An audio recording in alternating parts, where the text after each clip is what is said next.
Hello everyone and welcome to another video. So we are just about to get on with tea, and this is a tea that we can cook once Jason is in. So we're going to be having like a spinach and ricotta tagliatelle. However, I couldn't get ricotta, but having consulted some videos and some books, cottage cheese makes a great alternative. So we're going to kind of mix and match a bit here. So to start off with, I have some tagliatelle which is boiling here, and I have some olive oil in the bottom of a pan. So we're going to start heating that up, and to that we're going to add some chopped onions. Okay, so our olive oil's nice and hot. We're going to add some just roughly diced onions to that. Get those starting to cook through. So that's just one onion cubed or finely chopped. And while they're browning, in my pestle and mortar I've got some garlic and olive oil, and to that I'm going to add some salt and pepper and some oregano, and then a couple of spoons of Greek yogurt, and I'm going to mix it together to make a kind of paste sauce. So I'm going to get that done while those onions are browning. Okay, so our onions are starting to brown nicely, so I've just turned the pan down a little bit. And in our pestle and mortar we now have a kind of yoghurt paste that has some garlic, fresh garlic that's been crushed so it releases all that flavour, salt, cracked pepper and oregano. And what we're going to do with that is add it to our pan to make a kind of sauce. Okay. So I want this turned down, so this is turned right down to 3. As we add this, it should start to mix with the onions to make a bit of a creamy kind of sauce.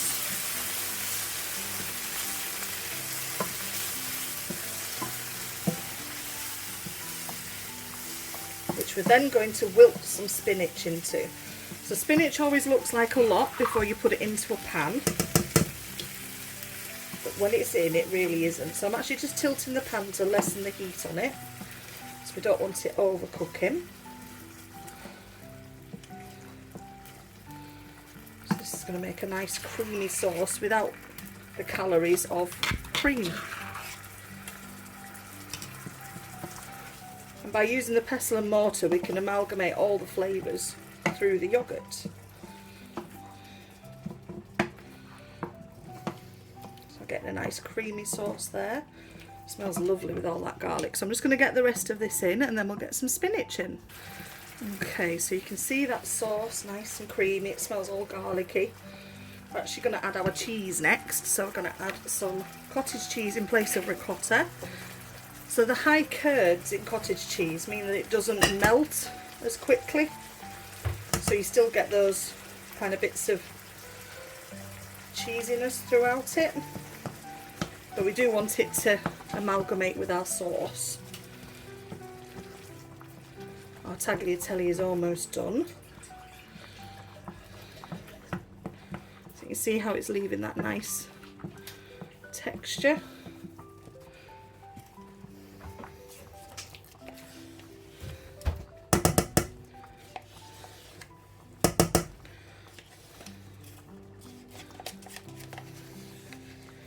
Again, scrape out those pots. For those of you that were brought up on low-income households, scraping out your pots can make the difference in a second or a third sandwich.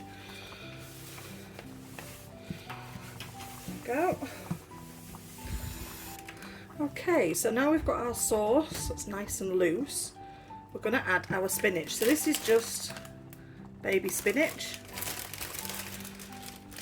And it will look like a lot at first because this melts down to not very much at all. So I'm going to add a good couple of handfuls,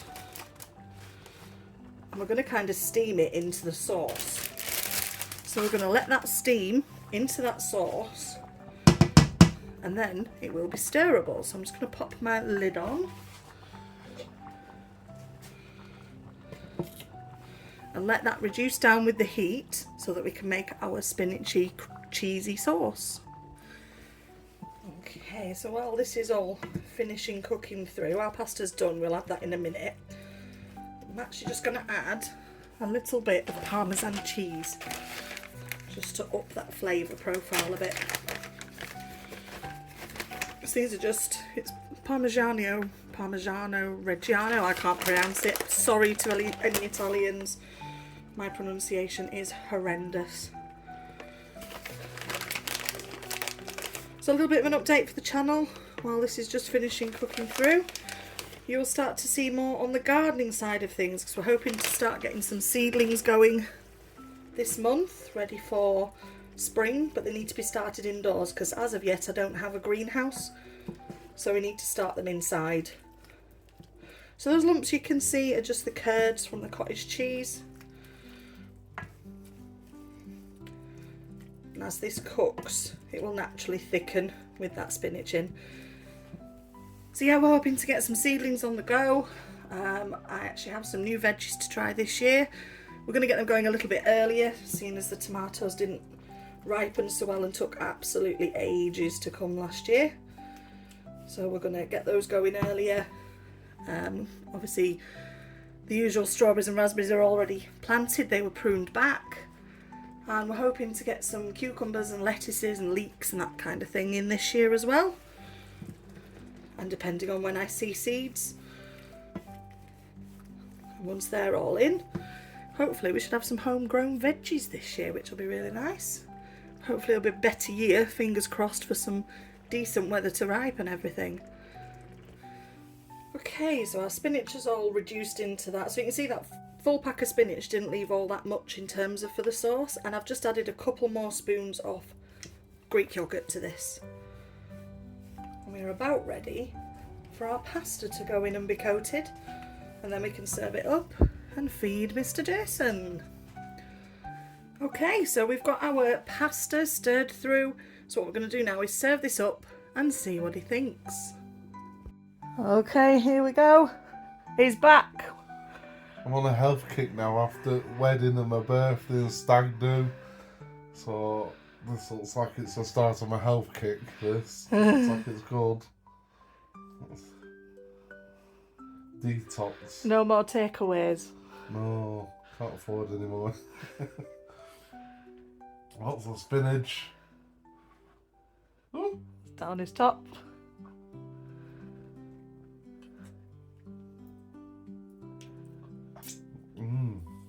Oh, cottage cheese. Love cottage cheese. And spinach and garlic. Oregano. Yep, oregano in there, well done. Oh, it's lovely. There we go, so... It's very nice and creamy, but I like it because it's cottage cheese, cheesy taste to the cream. Yeah. Which is very nice. 10 out of 10. Good, good. So there you go, folks. That is a really easy tagliatelle with a spinach and not ricotta sauce.